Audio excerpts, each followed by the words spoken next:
The act is Right to Fair Compensation and Transparency in Land Acquisition, Rehabilitation and Settlement Act 2013. What was the basic purpose of this act is that whenever the government acquires a land for public purpose, obviously you must be knowing that the government has power कि वो जब मर्जी चाहे लोगों की land acquire कर सकती है, and that too but that is for public purpose. ऐसे नहीं उसको दिखाना पड़ेगा कि ये लोगों की भलाई के लिए, कुछ जैसे हाईवेज बनाने के लिए, रेलवे ट्रैक्स बनाने के लिए, कोई रोड्स कंस्ट्रक्ट करनी है, कोई ब्रिजेस बनाने हैं, for any such purposes the government, central government and state government, they have the power to acquire the property of the people.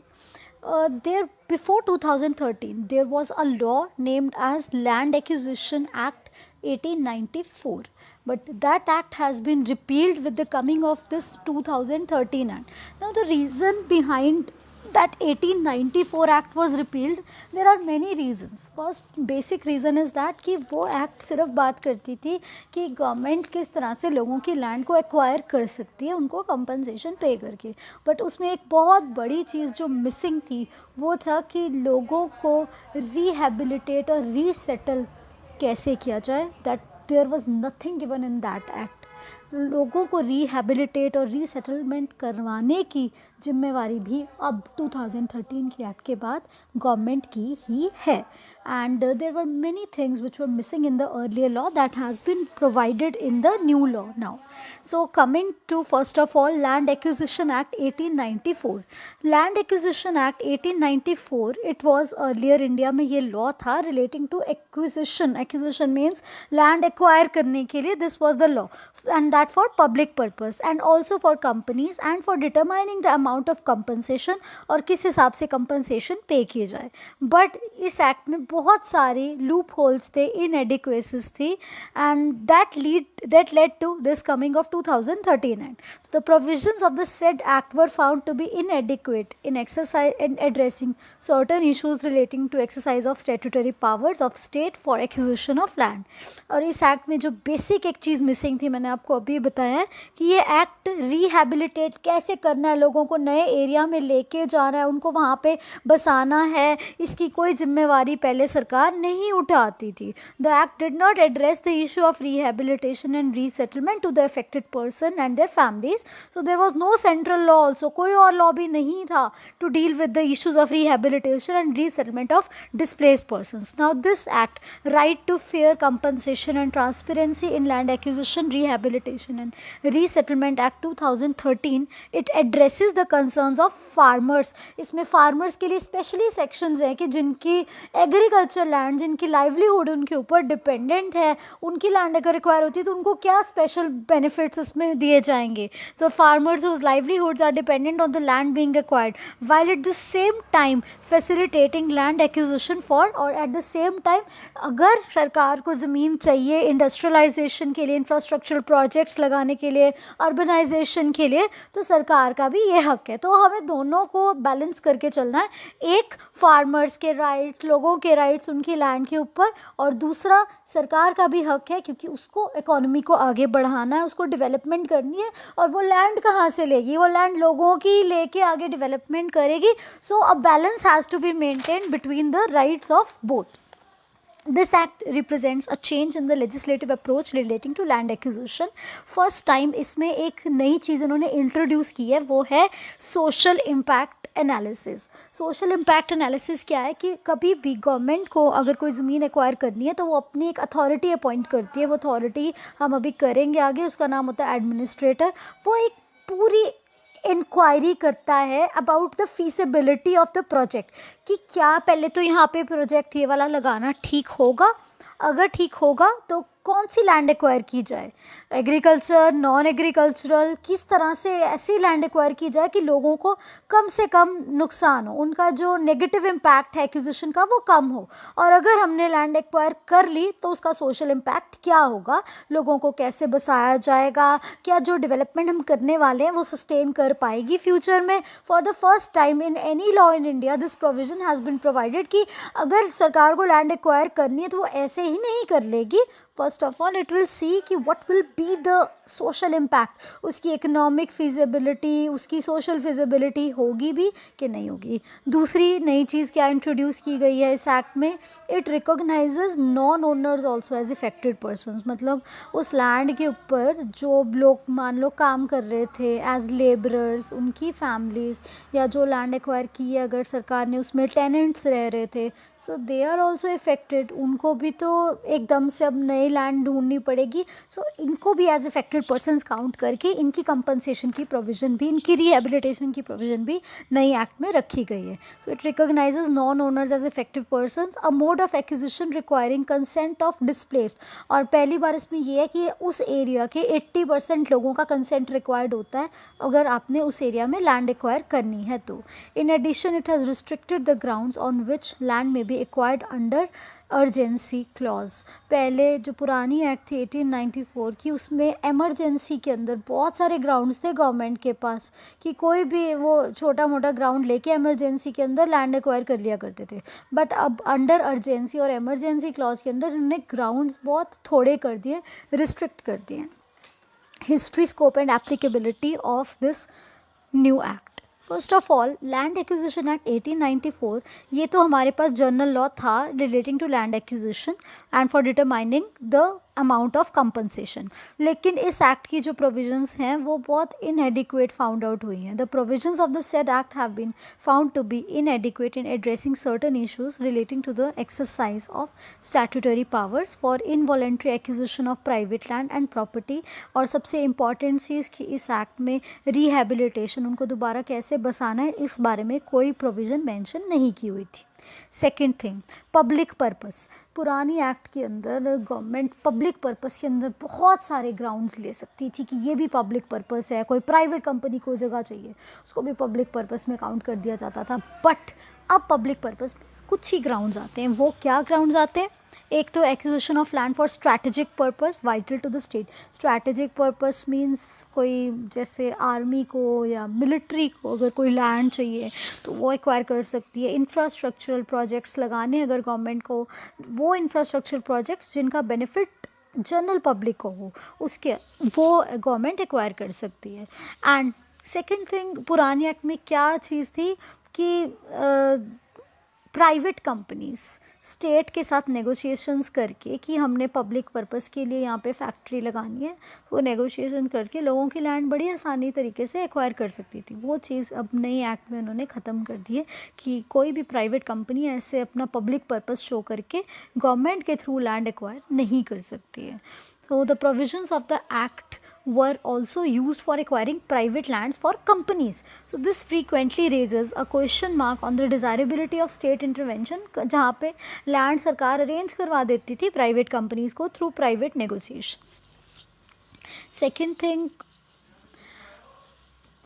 कि इन ऑर्डर टू स्ट्रीमलाइन या make simpler the provisions of act, ताकि जो भी owners of land हैं और जो भी उसके ऊपर डिपेंडेंट हैं एज लेबरर्स एज वर्कर्स, उनकी हार्डशिप्स कम करने के लिए इट इज़ प्रपोज्ड, जो पार्लियामेंट है उसने प्रपोज किया कि लैंड एक्विजिशन एक्ट 1894 को ख़त्म कर दिया जाए, रिपील कर दिया जाए और उसको रिप्लेस किया जाए विद दिस LARR एक्ट, इसको आप शॉर्ट में कह सकते हैं land acquisition rehabilitation and resettlement act, ताकि जो भी अफेक्टेड पर्सन्स और उनकी फैमिलीज हैं उनको सही तरह रिलीफ मिले। कंपनसेशन से कुछ नहीं होगा, थोड़ी सी कंपनसेशन आप उनके हाथ में दे दोगे, बट उनकी तो रोज़ी रोटी उस लैंड के ऊपर डिपेंडेंट थी, उनकी तो सारी लाइफ उसके ऊपर डिपेंड थी, तो उनको रिहेबिलिटेट और रीसेटल करना should be the main object of the government.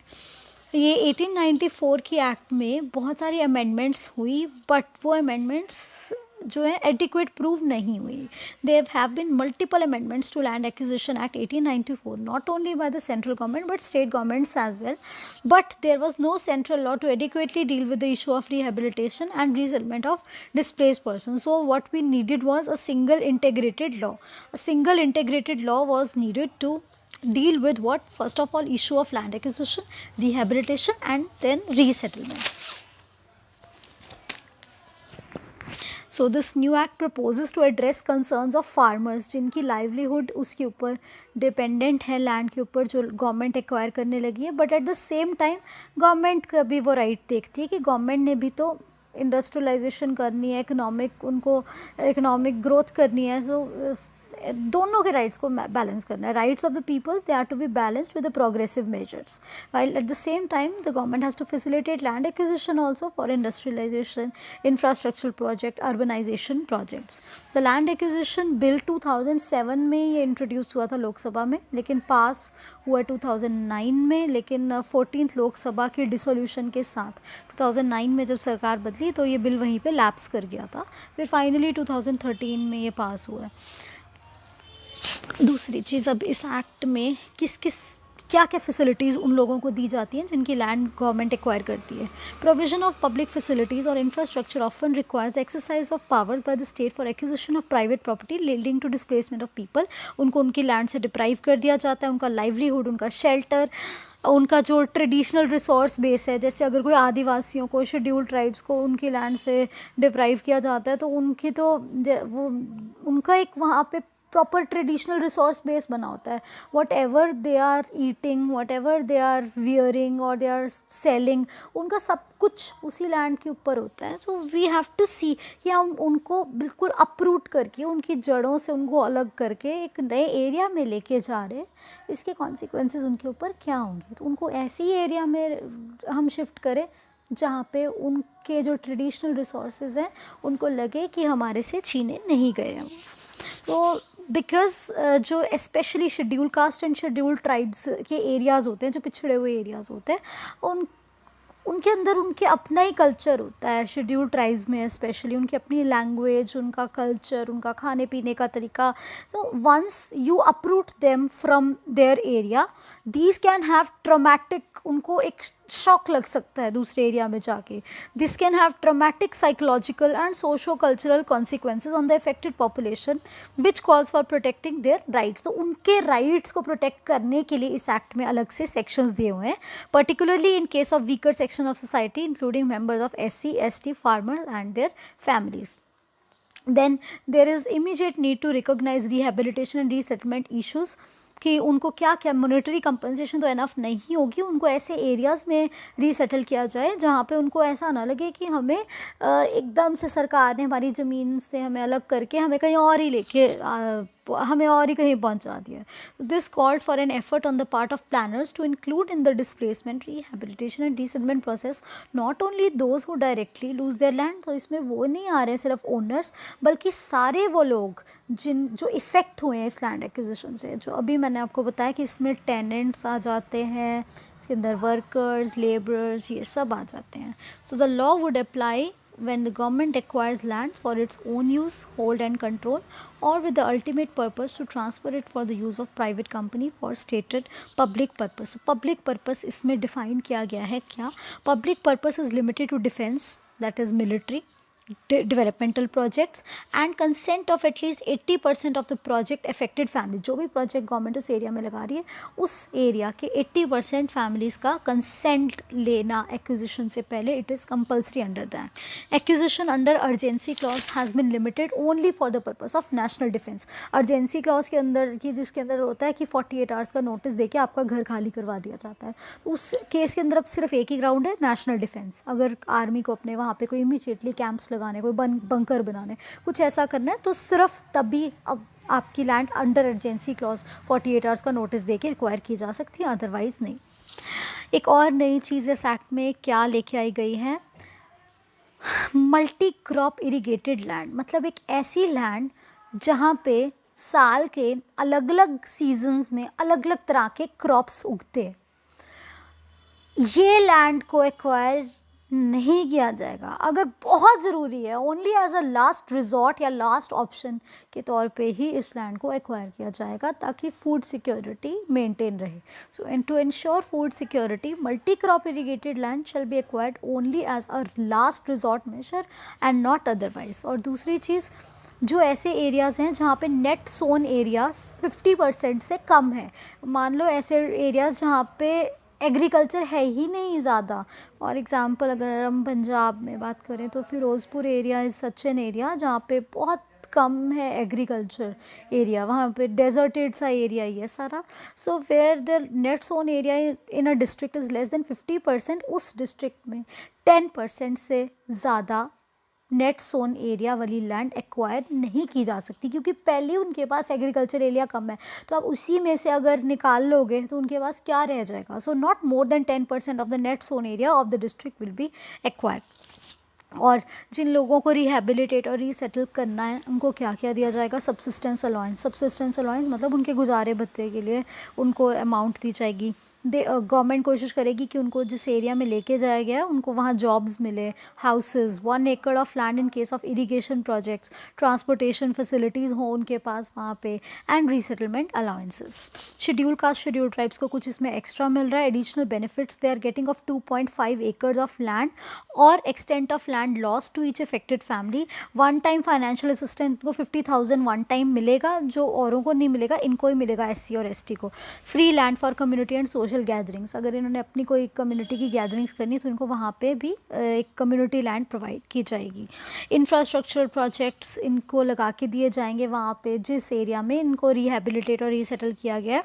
So 25 infrastructure amenities are propose to be provided, including schools होंगे बच्चों के लिए नए एरिया में जहाँ पे भी रीसेटल किया जा रहा है, play grounds, water resources, anganwadi, panchayat, places of worship और burial grounds, cremation grounds, post offices, fair price shops, seed and fertilizer storage facilities and etcetera. And अगर कोई पुरानी एक्ट के अंदर केसेस पेंडिंग हैं तो अब उनके ऊपर नई एक्ट अप्लाई करेगी. पेंडिंग है और गवर्नमेंट ने अभी तक डिसीजन नहीं दिया है, so the benefits under the new law would be available. उनको सारे बेनिफिट्स नए लॉ के अंदर मिलेंगे अगर पुरानी एक्ट के अंदर कोई भी केसेस उस टाइम पे पेंडिंग है. Benefits under the new law would be available in all cases of land acquisition under Land Acquisition Act 1894 where award has not been made or possession has not been taken. This act would provide for the basic minimum that all projects leading to displacement must address. और इस act में वो सारी minimum basic चीज़ें जो लोगों को मिलनी चाहिए अगर उनकी लैंड एक्वायर होती है उसके बारे में प्रोवाइड किया गया है. सोशल इम्पैक्ट असेसमेंट रिपोर्ट एक बहुत इंपॉर्टेंट चीज़ है इसकी, कि सरकार को पहले एक रिपोर्ट तैयार करवानी है. उस रिपोर्ट में देखना है कि क्या बेनिफिट ज़्यादा हो रहे हैं कि नुकसान ज़्यादा हो रहा है. अगर नुकसान ज़्यादा हो रहा है फिर वो प्रोजेक्ट वहीं पे अबेंडन कर दिया जाएगा. हम भी करेंगे हम इसमें डिटेल में सोशल इम्पैक्ट असेसमेंट के बारे में. So it's very important